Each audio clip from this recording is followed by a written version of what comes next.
The story of the 1896 election tells one tale, one of change. Change within the Democratic Party from conservative Easterners to economically progressive Southerners and Westerners. Change in how an election campaign should be run as the Republicans behind McKinley and Hanna modernized the election game towards corporate efficiency and effectiveness. We must preface this need for change with the issues of the day. Runs on banks have become ever more common. Excuse me, buddy. Is this the bread line or is this a run on the bank? Record-breaking percentages for voter turnout, but the system was unable to keep up with these record-breaking amounts of voters. Lucrative government contracts were handed out to scratch the backs of the companies and the politicians alike. This came at a high price to the people. Now, Mr. Governor, I can reward you handsomely if you let me build that bridge. There was political corruption in the form of party bosses and their political machine. These political bosses sought to buy desperate voters into their favor, all while voter fraud and intimidation was widespread. Now, that's not who we're voting for, youngster. So much for free elections. In the South, it wasn't uncommon for many dead folks to vote.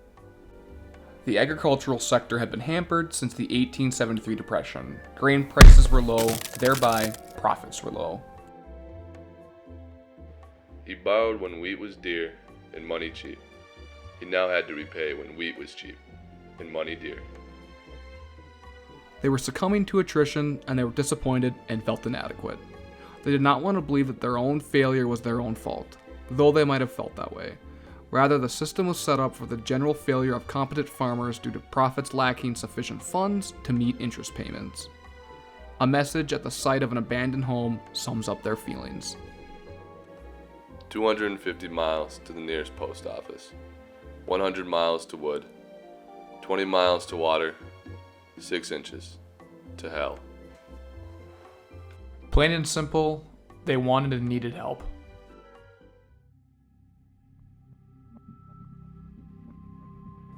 The election of 1896 was in many ways trying to answer the question of who should suffer for whom. The rural folk felt like they were being ground down to a pulp by deflation as urban centers benefited from cheaply priced goods. This led to the rural folk to seek cheaper money that would allow for easier debt repayments. Here's an example. If you had a fixed loan that cost you $5 a month and an operating expense of $5, that'll put you at $10 of payments a month.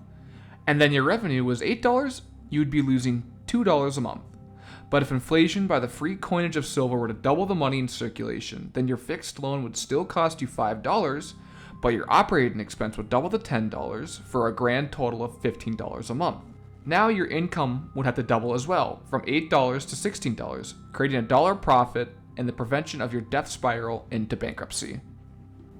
The belief that income would double was tied to the Silverites' fundamental belief that the amount of money in circulation determined not only the general level of prices, but also the level of activity within the economy.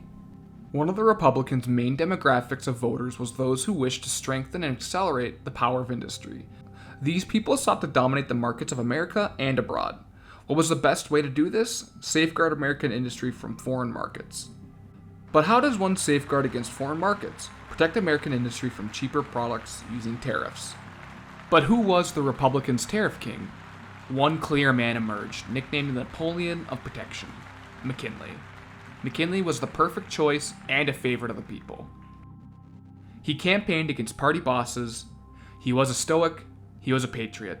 He had an all-star campaigning team. In essence, he was their man. McKinley's team was headed by Hanna, a business magnate who possessed a generational talent in organizing and fundraising. Mud was slung that McKinley was a puppet of Hanna's and was not an autonomous agent, in large part thanks to the fact that Hanna had paid off McKinley's large debts. This was untrue. Hanna did reign supreme on the organizational side, but McKinley was the mastermind of his own political aims and platform. Heading into June 16, 1896, was the Republican National Convention. McKinley's people arrived days early, stirring up a torrent of McKinley propaganda. The McKinley effort was swift, accurate, and precise. McKinley and his team excelled at gauging public opinion through surveys to best hammer home support. And so heading into the 1896 convention, McKinley was sure of the outcome. He would win the nomination with 661.5 votes. the next closest only having 84.5 votes. When McKinley reigned, he poured. McKinley's campaign would be a front porch campaign, one in which people would travel to him, not the other way around. However, he still had agents all over giving localized speeches targeted at raising local support. McKinley's home was transformed into a bastion of patriotism. In fact, McKinley would win a huge electoral victory by having an American flag be associated with his campaign, thanks in part to a huge Republican parade in New York on Flag Day. He had a home guard that would greet visitors. His house became a national political shrine worthy of a visit, and left those visitors with a sense of American home-loving man learned in the public affairs of the day.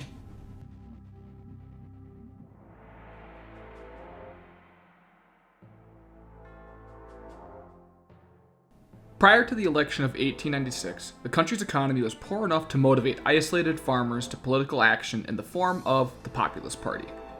The Populist Party's origins arose from a community action and coordination through organizations like the Farmers Alliance to alleviate the hardships and realities of modern farming failures, resulting in a turn to political action. This political action organized itself into the Populist Party. The Populist Party's ultimate goal was prosperity for smaller American farmers, the true vision of America set forth by Thomas Jefferson. Around 1890, some 45% of Americans were farmers. So the failure of the two major political parties to fulfill their needs left a perfect gap for the Populist Party to gain prominence. The more isolated the farmer was, and the lower the grain prices were, correlated directly to the likelihood of a farmer who would support the Populist Party. The area where this tended to be the truest was the South and West, traditional Democratic strongholds thanks to the legacy of division from the Civil War. This sapping of the Democratic voters left the Democratic Party one natural choice as the Populist Party surged in supporters after an already impressive 1892 presidential performance where they carried 4 states. The Democrats had to bring in some of the platforms the Populist Party were using. That main platform was the acceptance of free coinage of silver, and naturally, the Democratic nominee would have to be someone who is a vocal supporter of silver. The silver dominance was empowered by the nomination of McKinley and his reluctant but destined adoption of the gold standard as his platform. Thus, the Silver Democrats headed into July 7th, the convention day came with a wave of supporting states and delegates sure enough to have the majority.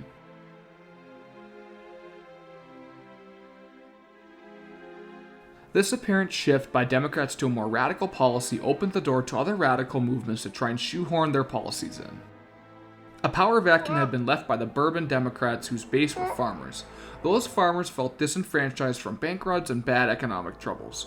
This had shaken their faith in the Bourbon Democrats and their laissez-faire principles. The Democratic Convention was left with one question: what direction would the party take? For 2 days, the Democratic Convention swirled around, unable to set a direction. The Silverites were unable to proclaim silver as their main platform. The sound folk countered that this change would isolate a large section of the Democrats and silver was untrue to the principles of the party. The situation was aflame. Finally, one man arrived to make his speech: Bryan. The convention, usually rowdy, settled to hear the boy orator.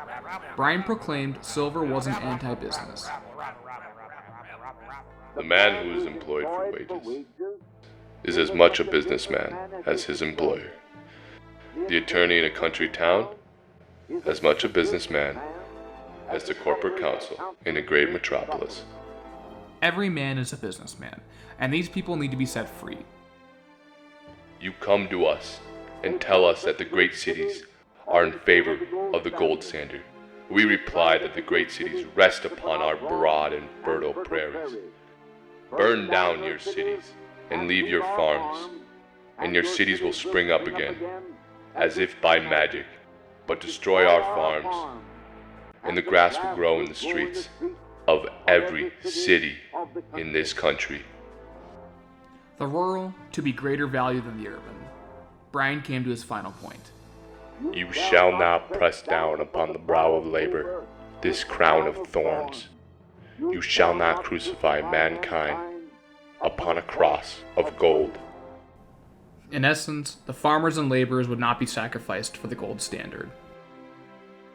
The Democrats had found their man, Bryan. Heading into the final day of the convention, the speech had won him the nomination. The convention, however, would be a retelling of the Democratic election efforts. Disunified, chaotic, and held together by one man, Bryan. Bryan's campaigning will be characterized by sheer Orientation excellency, traveling around the Midwest swing states to charm those who are on the fence into his camp. He had lacked the funds and manpower that were available to McKinley.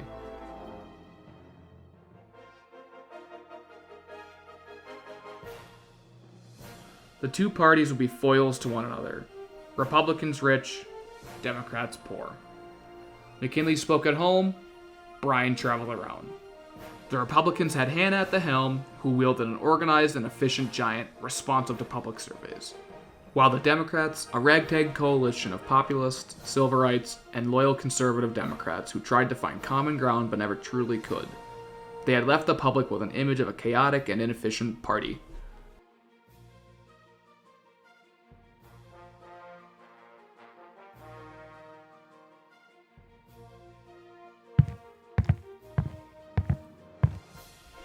My fellow citizens, recent events have imposed upon the patriotic people of this country a responsibility and a duty greater than that of any since the Civil War. Then it was the struggle to preserve the government of the United States. Now it is the struggle to preserve the financial honor of the government. Our creed embraces an honest dollar, an untarnished national credit, adequate revenues for the uses of the government, protection to labor and industry, preservation of the home market, and reciprocity, which will extend our foreign markets. Upon this platform we stand and submit its declaration to the sober and considerate judgment of the American people.